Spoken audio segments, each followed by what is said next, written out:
What's going on, everyone? Tactical Handyman here, and today's video is going to be about replacing damaged sheetrock. Let's get to it. So first thing you want to do is remove any excess sheetrock you have hanging from the ceiling. There's two reasons for this. One is because it creates less of a mess when you start removing it, and the other is because you don't want it falling on your head when you're working underneath it. Then you want to take measurements to create a square and connect the points using a straight edge. Here I'm using a level, but you can use something else if you prefer. Once you have a square marked out, you can begin cutting out the damaged drywall. I'm using a drywall saw to cut out the areas that are free of obstructions, and I use a drywall knife to cut along the joist. Make sure when you use the saw you're not cutting through wires or piping. There are many different ways to do this, and I prefer to have one side attached to the joist and the other side I put in a stringer board to act as a backer to hold up my drywall.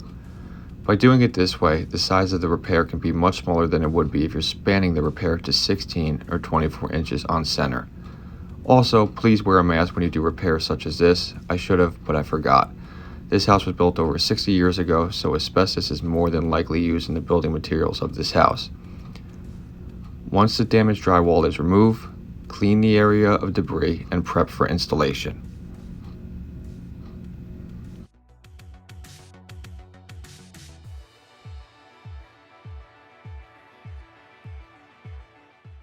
Next, we take a measurement of the opening and transfer that to our new piece of sheetrock.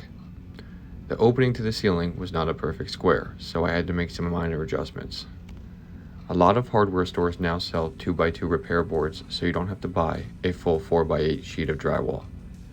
Drywall is pretty inexpensive, so it's not about saving money, but smaller sheets do help if you don't have a truck to fit a full-size board in. Once you have the points laid out, you would again use a straight edge to connect your marks. I always use a level because levels are a guaranteed straight edge, unlike spare pieces of wood, which a lot of people do use. Once all your lines are laid out, I score one side with a drywall knife and use a saw on the other line. Once the saw has hit the line that you scored, you snap the drywall and cut the back paper, leaving a nice clean edge.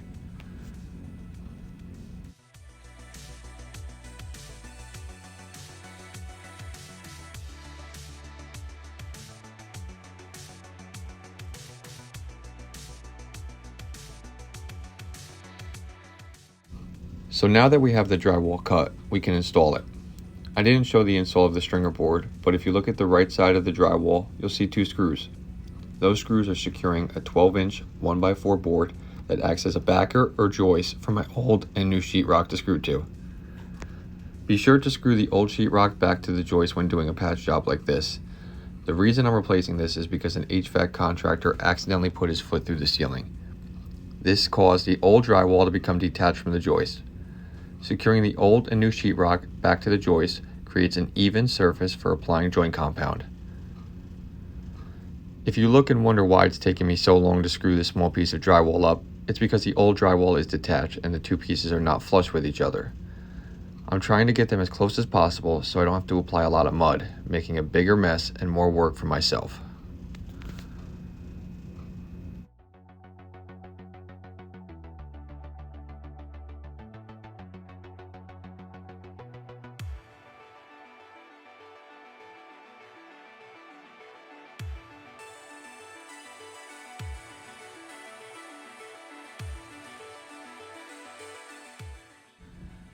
Now that the sheetrock is installed and the area is prepped, we're ready for some mud. For small projects, I like using USG Easy Sand 45. It dries in roughly 45 minutes, unlike your standard 5-gallon bucket of mud, which can take hours. When it comes to tape, I prefer mesh tape for all butt and bevel joints and paper tape for my corners. When installing your first coat on mesh tape, you have to make sure you use hot mud. Just mix your mud with your hottest water and apply shortly after. This will help prevent cracking in your joints. Once the first coat is applied, you can use standard joint compound right after. Mesh tape is self-adhering unlike paper, so you don't have to butter the back first. I did fill in one side because a piece of drywall broke off, leaving me with a 1/2-inch gap, which I prefer to fill first. When it comes to choosing a knife size, it's up to you. I like to use a 6-inch, 10-inch, and 12-inch putty knife. Some people like to use trowels. It's all personal preference. Normally, if I'm doing new drywall installation, I will just do the first coat with a 6-inch knife, and when it dries, use a 12.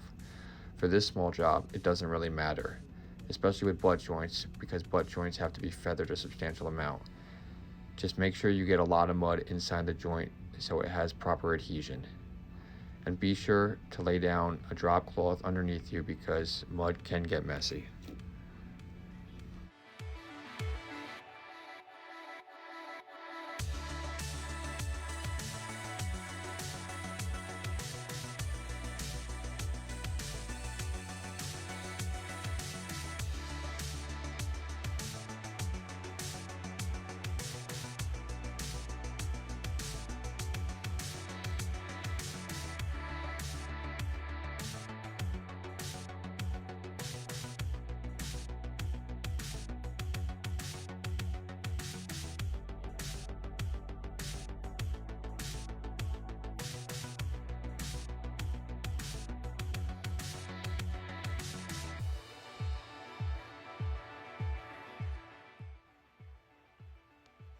Now that the first coat is dried, we want to lightly sand to knock off any high spots that are in the mud.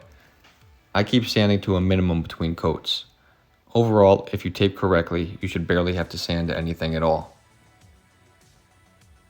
Here, I'm using my 12-inch knife. What I'm doing is feathering this patch out so it blends with the existing sheetrock.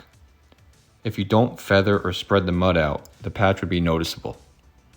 When I smooth out my joint compound, I almost keep the knife perpendicular to the ceiling or wall. Applying joint compound is about angles, and if you don't have a sufficient angle on the knife, you'll remove all the mud that you put on. Once you're done and it's dry, lightly sand the patch. If it needs another coat, just repeat what we did. If not, you can prep for paint.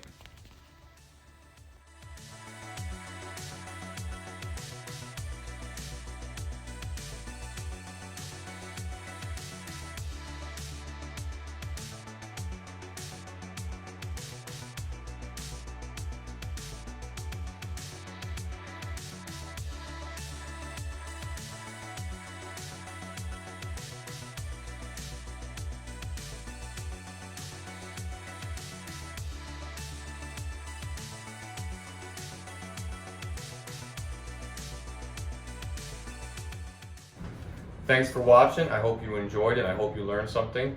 Please hit subscribe so you can get alerts when our videos are first uploaded. Thanks.